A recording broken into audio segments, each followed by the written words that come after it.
Engage your brain, feed your head, and enter the mind's eye, your one-stop shop for politics to paranormal and everything in between. I'm your humble host, DJ BJ Turnov, and you're listening to the mind's eye on Z Talk Radio. Fine, I accept your challenge. I'm going to sum up human history, I don't know, in about 100 words or so. 5 million years ago, our human ancestors came ashore on this planet. Another 2.5 million passed by, and a few subtle changes happened. Another set of human ancestors, not quite the same, but similarities. They showed some real signs of intelligence by making stone tools that would make life a little bit easier. Another 2 million or years or so go by, and around 200,000 years ago, modern man was birthed into Africa. Speed up a little bit more, and then we have evidence of farming around 12,000 years ago, and of course agriculture. Now things are really starting to get impressive here. Now about 5,000, 8,000 years ago, people started making metal tools, then building cities, and off we went. Skip another few thousand years, a mere blink of an eye in cosmic time, and then all of a sudden a huge rapid jump in technological developments about 300 years or so ago. That's human history in a nutshell. There you have it. Or do we? The thing is that humans have only been riding for the last 5,500 years or so. I mean, how do we really know that our advanced society, which has only come about in the last few hundred years, with our abilities to harness steam power, electricity, discovering gravity, and then the atom, how do we really know that we're the only advanced civilization with these types of power that ever really walked on this planet? I, for one, ascribe to, I guess, what you can call a bit of an alternative view on mankind's history.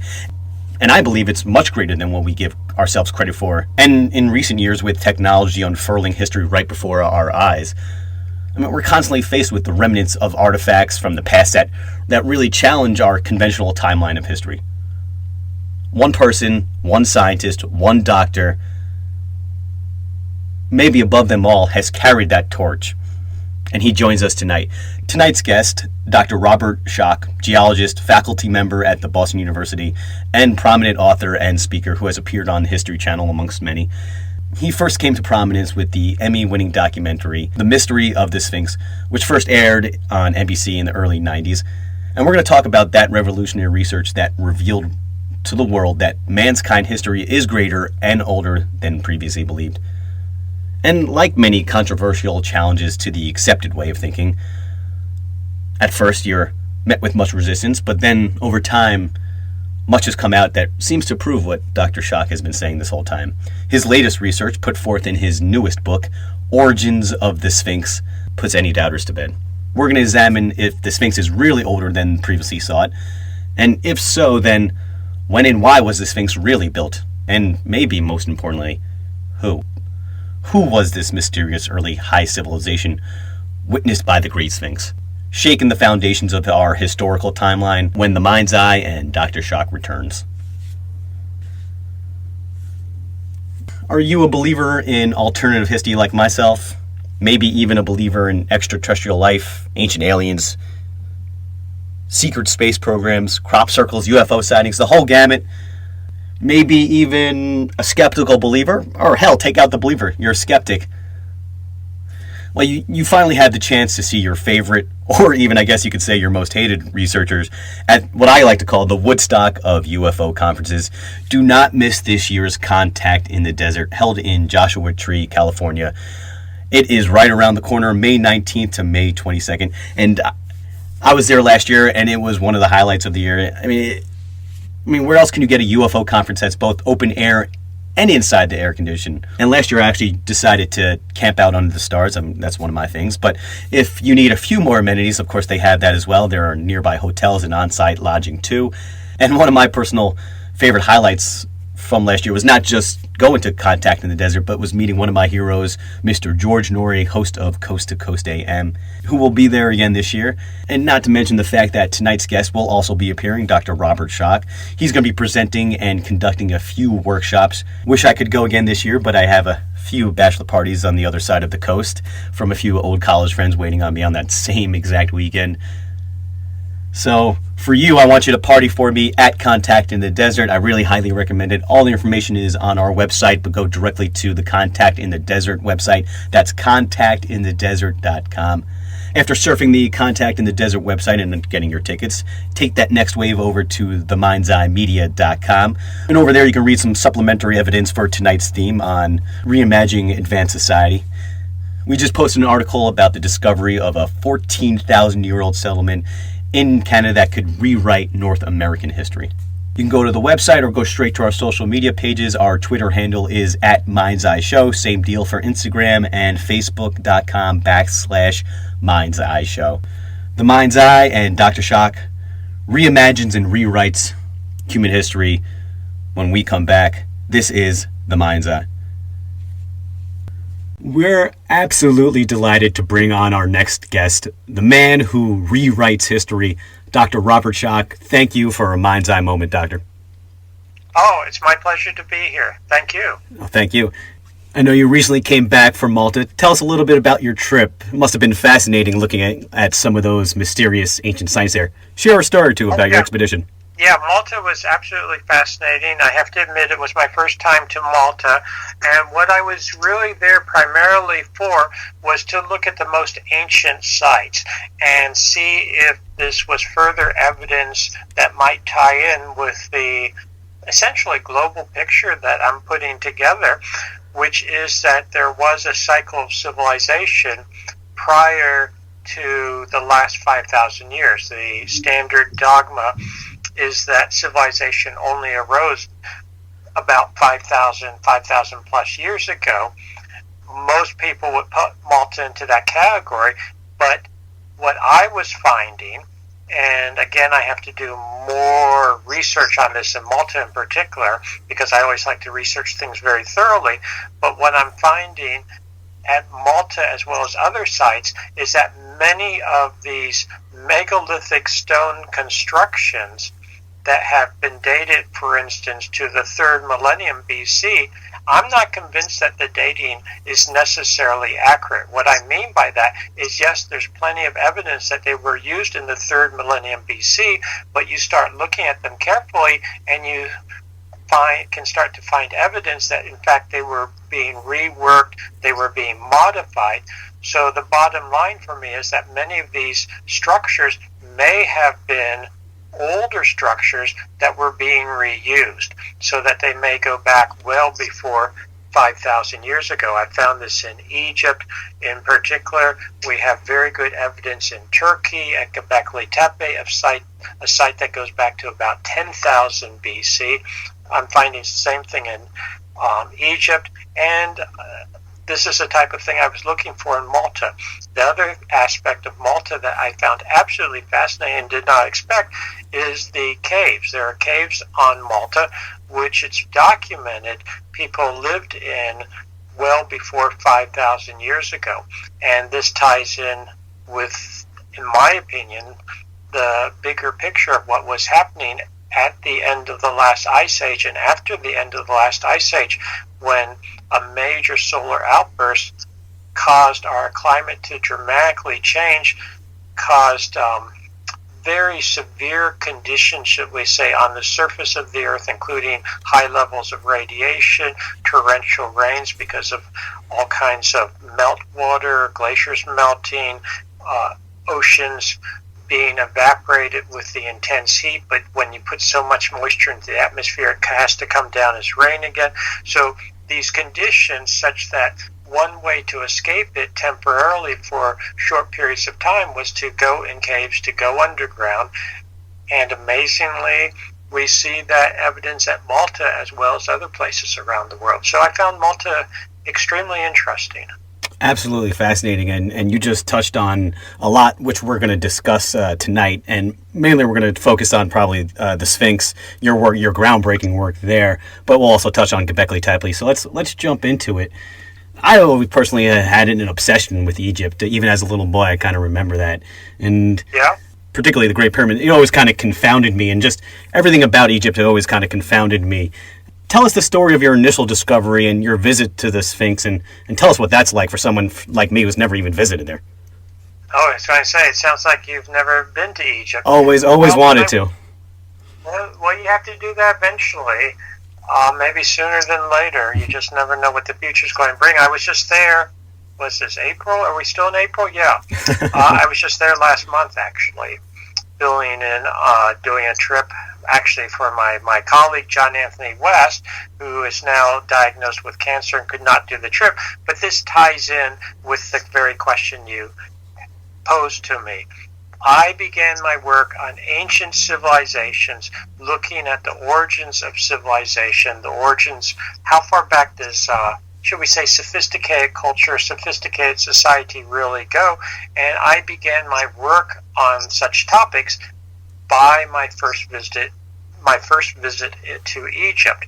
And I was invited by my colleague, John Anthony West. This was 1990. Actually, he invited me in 1989. We went in 1990. I'm a geologist. My Ph.D. is geology and geophysics from Yale. I now teach at Boston University, where I've been teaching full-time, I hate to say it, for over 30 years. So this is back in 1990. I go to Egypt to look at the Great Sphinx in particular, which of course is in the shadow of the Great Pyramid, to look at the Great Sphinx in particular from a geological point of view. To make a longer story shorter, the classical standard Egyptological dating of the Great Sphinx is that it was carved in 2500 BC, so 4,500 years ago. It was carved from the limestone bedrock, there's no doubt about that. It's not a statue that was built up from little blocks. When people see it in pictures, often they think it might be made of smaller blocks stacked up. Those are repairs to the Sphinx. That's not the original Sphinx. So it was carved from the bedrock. Only the head sits above the level of the plateau. Only the head sits above the original ground level. That was carved. And then to carve the body, they cut out huge limestone blocks. It's all limestone bedrock there. They cut out huge limestone blocks weighing tens of tons. Some of them may approach or be around 100 tons for the largest ones.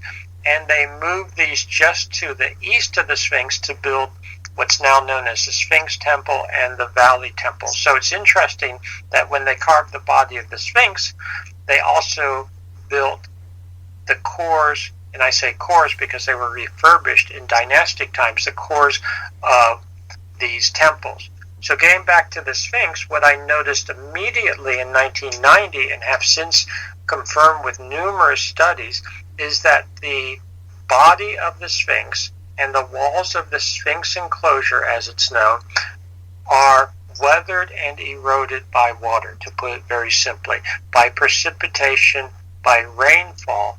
And this is incompatible with the current position of the Sphinx on the edge of the Sahara Desert. So what one has to realize is that geologically, the Sahara Desert's only about 5,000 years old. It only goes back about 3000 BC to 3000 BC.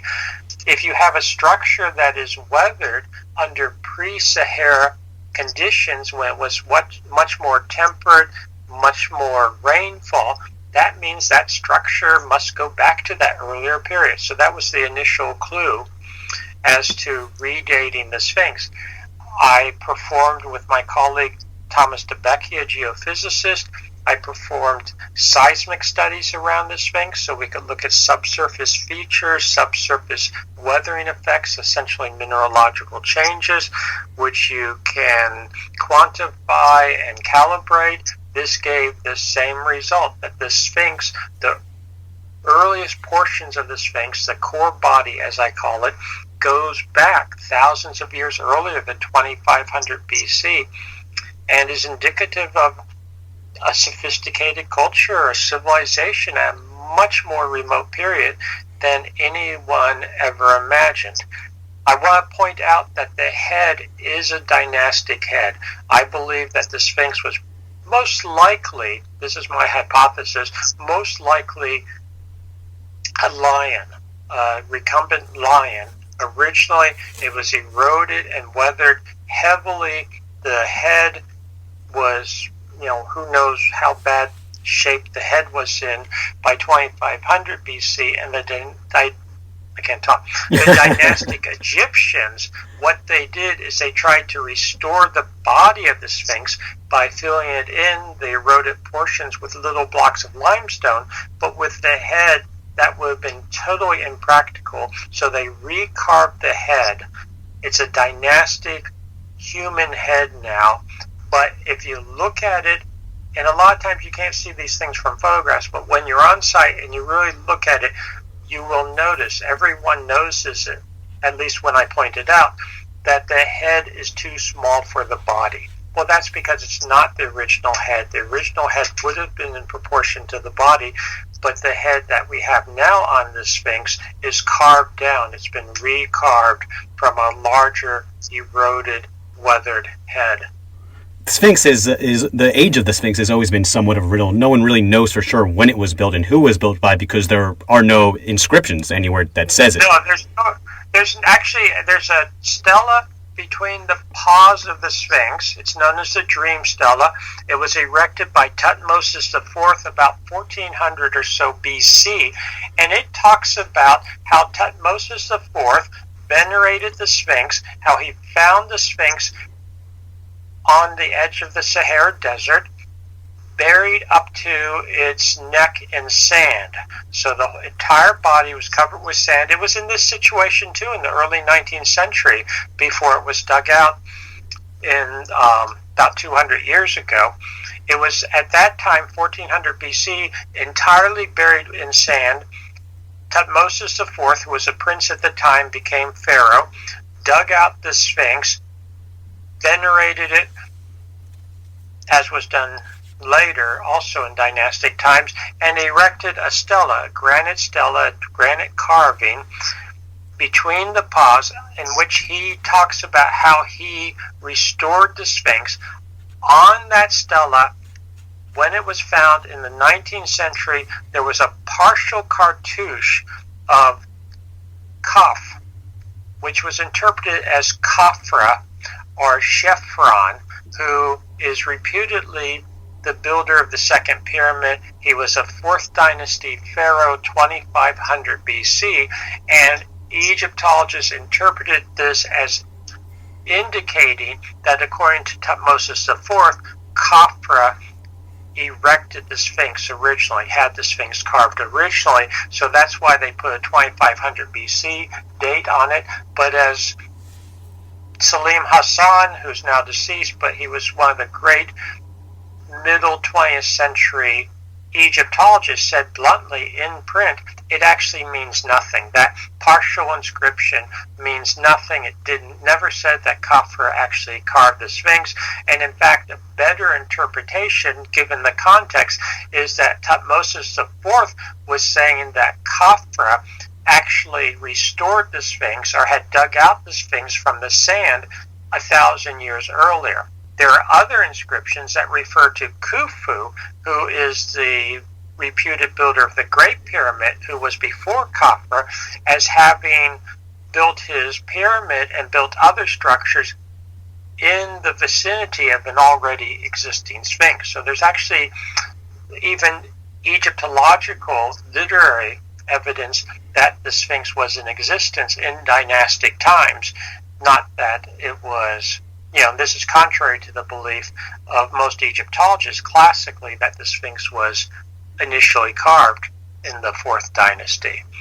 So you're right, there's really no direct evidence as to when the Sphinx was carved, who carved it, and as I said, my geological analyses now puts it back. I actually, at this point, put the core body of the Sphinx, the oldest portions, what we could call the Proto-Sphinx, back to about 10,000 BC, at the very end of the last ice age, when there was what I call an earlier cycle of civilization that was wiped out at the end of the last ice age. But obviously, anytime new scientific evidence comes out that challenges conventional thinking is usually going to be met with criticism, and quite frankly, it should be. So let's engage in just some of the criticism on your work before we really move into that deeper impact and conclusions that we're going to go into. I mean, how do you respond to critics like archaeologist Mark Lehner, who is considered an expert on the Sphinx and states that your theory, quote unquote, you don't overthrow Egyptian history based on one phenomenon like weathering profile. That is pseudoscience is done, not real science. I mean, how do you respond to something of that nature? Well, I respond by saying it's not just a weathering profile. If it was nothing more than a weathering profile, I wouldn't be here speaking with you, because I wouldn't put, I put the evidence of weathering. Let me put it this way. The evidence of weathering and erosion is actually very powerful in geology. You don't get a certain type of weathering in a totally different climatic regime. So I don't want to downplay weathering whatsoever. On the other hand, I myself, I try to be my strongest critic. So I try to always criticize myself. I always try to look at all sides of the evidence. And if it were just weathering, I wouldn't have stuck my neck out. I wouldn't be sitting here talking with you. Besides weathering, on the plateau itself, we have, as I already mentioned, this seismic data, subsurface seismic data, which, frankly, Mark Lehner and other Egyptologists are woefully ignorant of. I have been at conferences, and I exaggerate not, where I've tried to share the data with them, the seismic data in particular. I was showing it to one. He calls himself a geoarchaeologist, so he has some training ostensibly in geology, and he works in Egypt on archaeology and the Sphinx and that type of thing. I'm showing them the data, and he couldn't follow it, he couldn't understand it. And then I look down, and I don't mean to be nasty here, but so this is anecdotal. I look down, and he's looking at it upside down. So I turn it around, say, it might help if you look at it in this orientation. I was trying to be nice, and even then he had no clue what he was looking at. And again, I don't mean to sound nasty, but they don't get it. They don't understand the evidence. I've had Egyptologists say to me bluntly, I don't know what you're talking about. I don't understand the evidence. I don't understand the science. I just know you're wrong. And that's not the way we should be pursuing looking for the truth, to just say, oh, I know you're wrong. So we have the seismic data. We have very strong evidence that these sites were reworked. We have, with the Sphinx Temple and the Valley Temple, I mentioned those before, those were actually constructed, and this is very well documented, constructed from blocks taken out of the Sphinx enclosure when the Sphinx itself was initially carved. These are temples that were made out of limestone, but they were weathered, and then they were resurfaced with Aswan granite in Old Kingdom times. The Aswan granite surfacing, there's no question that it's at least 2500 BC. Even the Egyptologists agree with that.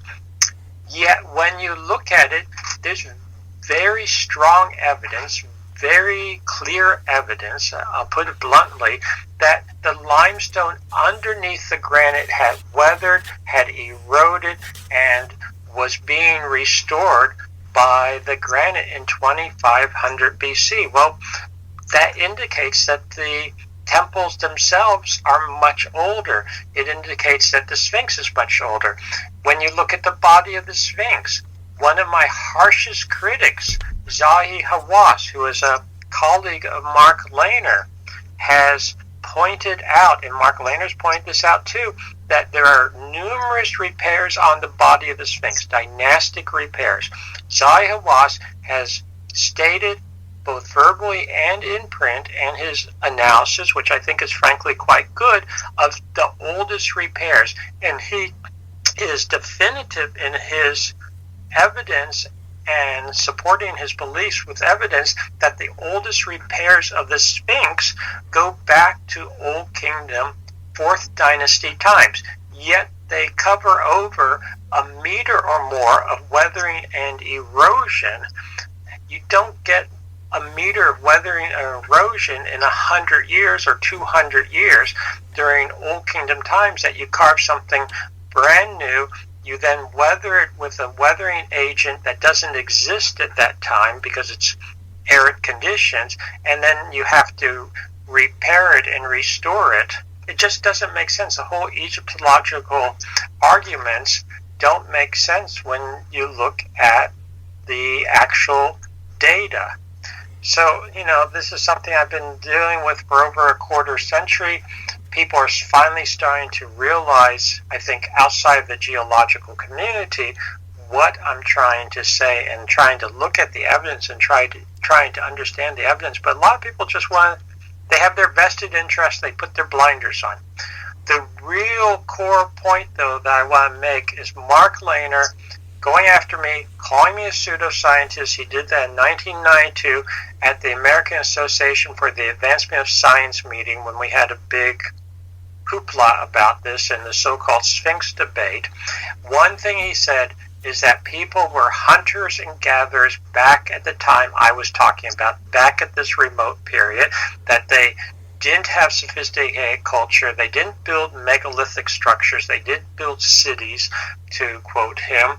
They didn't do this, they didn't do that. They were all just a bunch of primitive hunters and gatherers scrounging around, eking out an existence as best they could, collecting roots and tubers and carcasses that lions had left on the savannah or whatever, and that this was absolutely impossible. Well, no, it's not impossible. Since then, and I wish I'd had the data then, but since then, beginning several years after that famous debate, the site, which I've already mentioned briefly, Göbekli Tepe in southeastern Turkey, just north of the Syrian border, was discovered. Was excavated, or initially excavated, by Klaus Schmidt of the German Archaeological Institute. Unfortunately, he's now deceased, but I'm not sure where excavations stand right now given the war and Islamic State infiltration of the area, but I've been to the site numerous times in the past when it was a bit safer. Göbekli Tepe proves everything Mark Lehner was saying is wrong. At 10,000 BC, at the end of the last ice age, roughly 10,000 BC, there were cultures, there were people, there were what I call true civilizations building megalithic structures. We have that at Göbekli Tepe. It's a very well dated, independent site. It confirms just what I've been talking about based on the Sphinx for all these decades, frankly. So we now have absolutely independent evidence from another site that, yes, we do have sophisticated culture, sophisticated civilization at this remote period. And take away Egyptologists who have careers staked on the traditional narrative. But how do you respond to somebody like British geologist who has no real dog in the fight, Colin Reeder, who said that he did observe erosion effects, but he believes that he only saw that at the western enclosure and nothing on the Sphinx, and he believes it's due to rainfall and water runoff. Well, Colin Reeder and I are not very far apart. I know I'm very familiar with Colin Reeder. Yes, you see it on the western wall. That's where you see it, and you see it on the southern wall, and you see it primarily on the western end of the southern wall and the western wall. You don't see it as much on the northern wall, and you do see it on the body, despite what Colin Reeder may say. But what you don't get is very much on the body, because the body of the Sphinx, the only catchment area, the only catchment basin for the actual body is the back of the Sphinx, and that's very small versus, and Colin Reeder doesn't disagree with this. In fact, Colin Reeder's done some very good paleohydrology on it. When you have the western wall and the southern wall, what you have is a catchment area for rainfall, and again, this is all pre-Sahara, before it's hyper-arid. You had the Giza Plateau to the north and west, because the slope is essentially from the northwest to the southeast, and so you had a huge area that caught rainfall that, ran off over the western wall and the western portion of the southern wall. And I've documented that. Colin Reeder has documented that. Colin Reeder and I are not very far apart, except for two things. One, Colin Reeder, and I'll put it bluntly, doesn't understand the seismic data and the seismic analysis, at least as far as I can tell from his published comments. And he apparently doesn't have any training in geophysics, so he dismisses things like many people do that they don't understand, because that is part of the analysis. And secondly, he is doing to extreme what I did in my early years of working on the Sphinx. He is trying to take the geological data and compress it into as short a time frame as possible to effectively and hopefully crudely not upset the not upset the Egyptologists too much. So he agrees that it's earlier, that portions go back earlier, but he tries to fit it into a dynastic framework. He also makes comments about how people weren't building with large stone constructions, that type of thing, any earlier than, I forget, he says maybe mid-4th millennium BC. That's patently wrong now that we have independent evidence elsewhere.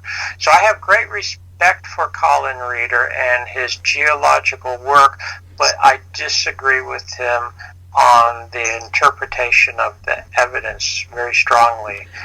Taking away the Egyptologists and all that, what about, one of my good friends is Egyptian. He was born there and he moved over as a child, and I talked to him about this, and he was actually open to the idea of it. What about Egyptians themselves? I mean, you visited there multiple times since. You've spoken to the regular, Egyptian on the street. When you talk to them, what do they think about your idea, the ideas that you present? Well, I found that there's two types of Egyptians, two classes of Egyptians when you talk about things like this, and I don't mean to, again, don't take any of my comments the wrong way. There are the Egyptians who are Egyptians in the sense that their family goes back, that they can trace their roots into Egypt, that they feel, whether they're right or wrong, they feel that at least some of their blood, to put it crudely, is ancient Egyptian, that they are descendants of the ancient dynastic Egyptians, sort of the equivalent of Native Americans in the United States or Canada or Mexico, whatever. You understand what I'm saying? Of course. So you have Egyptians who at least feel their roots go back into antiquity, and most of those are very open to what I'm saying. In fact, many of them, I can't think of any. I mean, I haven't had any actually disagree with me. Some just think about it, but many of them actually have said to me, and I don't put much stock in this, but they have said to me that yes, of course, their traditions, they were always told as children, blah, blah, blah, that the Sphinx is much older than the pyramids, that the Sphinx goes back to a much more remote period.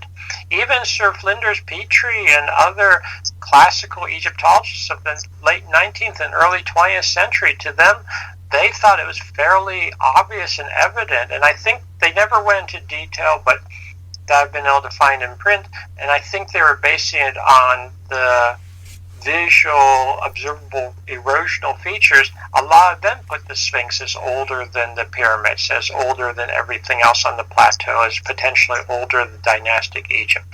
But yeah, I've had Egyptians tell me who trace their ancestry back to ancient Egypt. Some of them tell me, oh yeah, you're wrong. You're absolutely wrong. What do you mean I'm wrong? Oh, you're wrong. It's not 10,000 BC. It goes back to 36,000 BC. Things like that. Wow.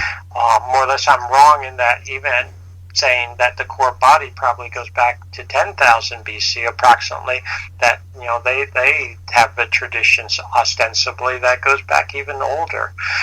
So that's the Egyptian number one class. The other class of Egyptians, I would say, are those who are really Arab Egyptians, if I could use that term. And again, I'm not trying to cast any aspersions. I'm not trying to sound the wrong way. But there are Egyptians who their roots are actually not in Egypt, or their family, their roots in Egypt only go back 1,000 years or so.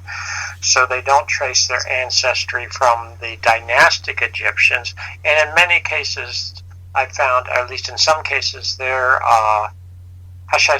Muslim beliefs, their other beliefs come first, and I've had some of them say, essentially forget the Sphinx and pyramids, they should all be torn down, we don't care about them, build a shopping mall there. Well, luckily that person's not in charge. And let's take a quick break. When we come back, Dr. Schoch is going to go into who really built it, why did they really build it, and we're also going to talk about the time in which possibly it was actually built around. When we come back, The Mind's Eye. We're back on The Mind's Eye, and we're talking to Dr. Schoch, of course, on his very famous water erosion hypothesis, and which concludes that the Sphinx is much older than we are told, possibly even around 10,000 years old. Now, if that is true, who exactly built us? Tell us about the mythology, Egyptian mythology, about this time frame. Yeah, we're not talking 10,000 years ago, we're talking 10,000 BC. BC, excuse me, apology, thank you. And I mean that seriously because it's important, because I am talking now, and I feel very confident about this, that the origins of the Sphinx go back before the end of the last ice age. And when you start looking at that period, it's a very interesting period. You have, as I mentioned before the break, we have other evidence independently, particularly in southeastern Turkey, most prominently, but other evidence around the world too, that there was what I call a cycle of civilization that existed prior to the end of the last ice age, and that this was absolutely decimated with the end of the last ice age. And the end of the last ice age was caused, in my assessment, based on the data, by a huge solar outburst which changed the climate and caused a devastation on Earth and caused the demise, decimated this early cycle of civilization. So the timing's important. So it's about 9700 BC. I do want to point out, it's a side note, and I wouldn't talk about this except that so many people bring it up and ask me about it. Atlantis. Plato talks about Atlantis. I'm not going to worry at this point where Atlantis might have been, etc. But what is important is Plato puts a chronology on Atlantis, and that is that it was decimated by natural catastrophes, and he dates it, when you put it into our calendar years, at about 9600 BC, which is within a century of the modern dating of the end of the last ice age, of the fall of Göbekli Tepe, of, I believe, the demise of the whatever the culture was that built the proto-Sphinx. This is a period going back to Egypt that the ancient Egyptians referred to as Zep-Tepi. They refer, when I say the ancient Egyptians, the Old Kingdom Egyptians, and later dynastic Egyptians too, in the 3rd millennium BC, so let's say 2500, 2700 BC, they talked about explicitly the concept that they were not the first, that they had not just arisen as a civilization, but that in fact there had been a much older civilization which they acknowledged, and they referred to a time of Zep-Tepi, which is sort of a golden age, the beginning of time for them, if you would, but a time when there were, quote, gods walking the earth. This, I believe, when you start looking at it, fits the evidence of an earlier cycle of civilization which was decimated by natural catastrophes, and they talk about that. They have, for instance, at Abydos and elsewhere, kings lists which go back to the first dynasty, to the beginning of unified Egypt, about 3200 BC, but then before that they have lists of ostensible kings and gods that ruled Egypt, which, you know, the classic Egyptologists say, oh, that's just myth and fairy tale, etc. But we're finding evidence now that no, in fact, they may have actually known what they were talking about, that there was an earlier cycle. There were sophisticated precedents before the rise of what we know as dynastic Egypt in Dynasty 1, and then some people now talk about Dynasty 0 just before it. Now, what would be the purpose of the Sphinx then, if this is true? the classic story is that the Sphinx was built with the face of Khafra. Our friend who we were talking about, Mark Lehner, did some decades ago now, did a National Geographic, I think, article in National Geographic and elsewhere, where he used a computer to superimpose the face of Khafra, the pharaoh Khafra of 2500 BC, also known as Chevron. He superimposed it on the Sphinx because the face of the Sphinx is missing its nose and is ruinous. And he said, the Sphinx came alive, as if that were to prove that the Sphinx was carved by the pharaoh Khafra, which of course is nonsense. I mean, it was just a subjective opinion on his part. When we did an analysis, we had the late forensic detective Frank Domingo analyzed the face of the Sphinx and the face of Khafra, as it's known from several statues, and one in particular in the Cairo Museum, the Egyptian Museum in Cairo, and they're not the same face. I mean, the whole thing is sort of nonsensical. I hate to be so crude. So what was the original purpose of the Sphinx? It's very interesting that the Sphinx sits essentially at the apex of the delta. It's probably a site that was incredibly sacred, in my assessment, for millennia before dynastic times, probably a sacred site, whatever that means, back at the end of the last ice age.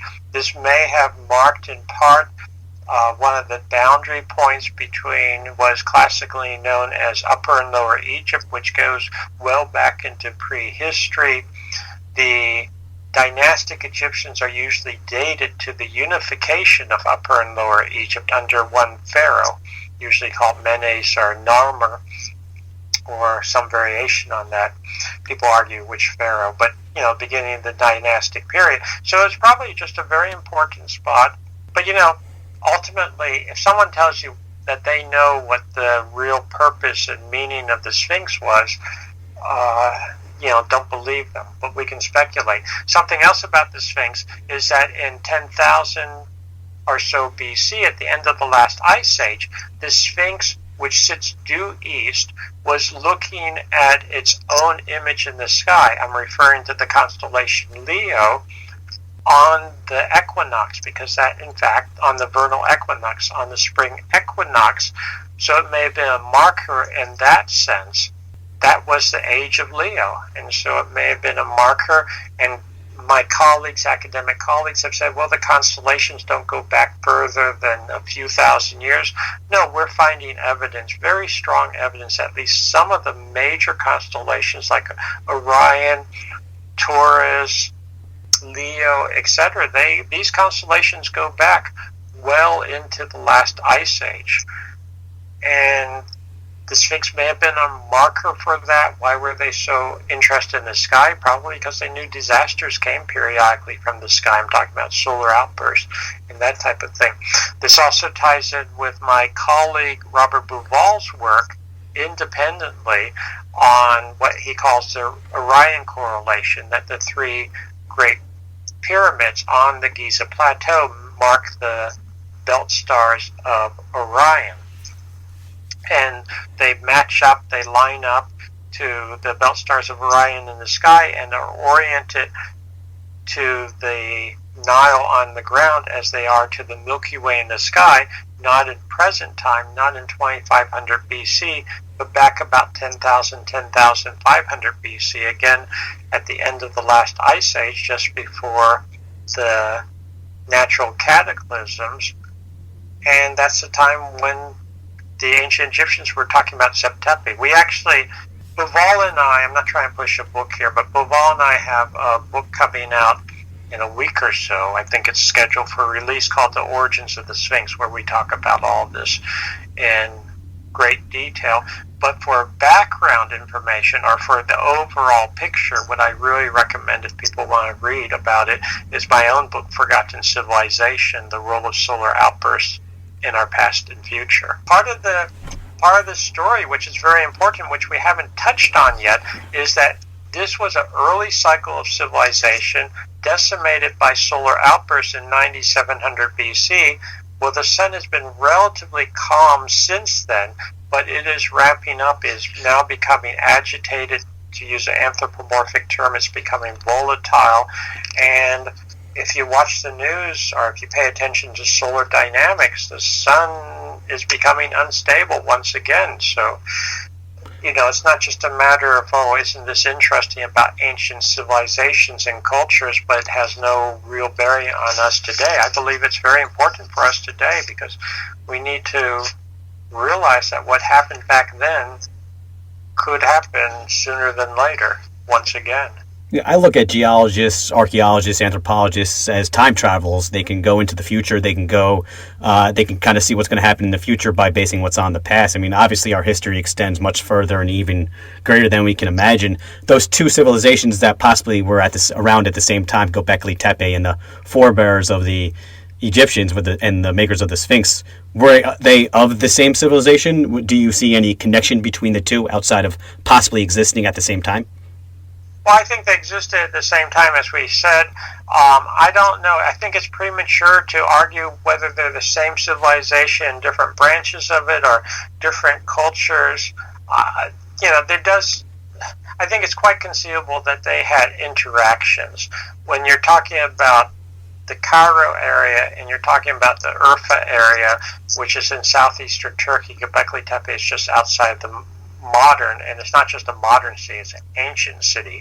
In fact, probably goes back to that remote period. Urfa may be one of the oldest continuously inhabited cities in the world. And it's a high holy site for both Christians and Muslims and Jews, because it's known as the city of Abraham, the patriarch Abraham. But they're not that far away when it comes right down to it. There are land routes between them, and more evidence is coming forth that at the end of the last ice age, people were doing, they had trade routes, they had connections.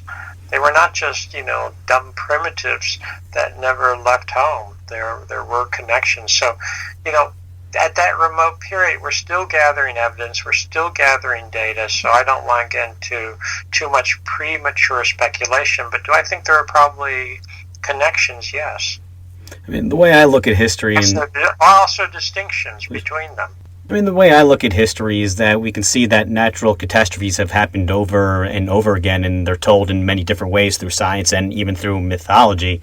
And, the way I look at civilization, advanced humanist civilization, is that we've been doing this for a very long time, much longer than we say, but these natural catastrophes kind of just reset us, and we almost have to start nearly from square one. Absolutely. And a term that I've coined, actually my wife came up with it first, my wife Katie, is that we had this earlier cycle of civilization. It was devastated by the natural catastrophes at the end of the last ice age, and we went into a dark age. I mean, humanity went into a dark age, and we actually call that SIDA now, which stands for Solar Induced Dark Age, SIDA, SIDA. And it's ironic, but I think telling, that the sun, the bringer of light, on Earth, would induce a dark age, culturally, but that's what happened. And I think this is a cycle that we see repeated over and over at different levels. I mean, everyone knows about the Western Dark Age. When I say Western history, where the Roman Empire fell in the West, and Europe went into a dark age for 1,000 years until the Renaissance. Well, that's just a minor little cycle. We're talking a much larger cycle where you had civilization decimated 9700 BC and doesn't re-emerge until 6,000 plus years later. Are you getting arrested? I think I hear the cops in the background. I'm here in Boston, and yes, I'm not being arrested. I hope not. I mean, your ideas are heretical, but I don't think you deserve to be arrested. Colleagues would want me arrested for being a heretic. I mean, people have told me. I'm not trying to say this about myself, but people have told me if I were being as heretical now to certain standard dogmas, as if I were like this back in 1600, for instance. Instead of talking to you on the radio and just hearing a siren in the background, people would literally be trying to burn me at the stake.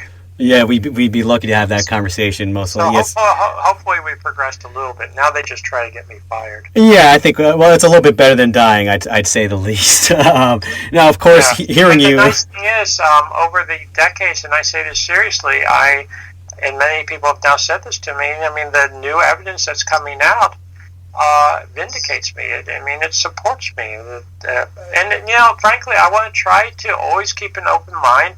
If all of a sudden there's some kind of evidence that comes out that says Schoch has been wrong all these years, I want to be the first one to say that, yeah, okay, I was wrong.